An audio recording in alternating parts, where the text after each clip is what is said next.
বাংলাদেশটাকে বদলে দিতে হবে, কারণ পুরাতন জিনিস দিয়ে দেশকে বদলানো যায় নাই এবং বদলানো যাবে না। 35% মানুষ নতুন রাজনৈতিক দল দেখতে চায় এবং বর্তমান কোনো রাজনৈতিক দলকে ভোট দেবে না বলেছে।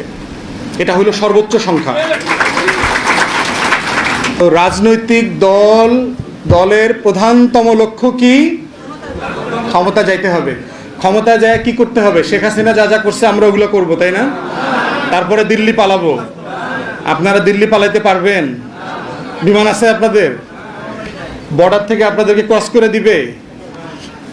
দিল্লির তো সীমান্তে বলে দিচ্ছে, আওয়ামী লীগ বলার সাথে সাথে বর্ডার খুলে দিচ্ছে, লাখ লাখ লোক পালায় গেছে।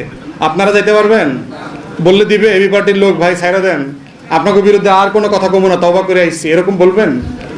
বাংলাদেশের মানুষ তো এর বদলে বি, বির বদলে সি,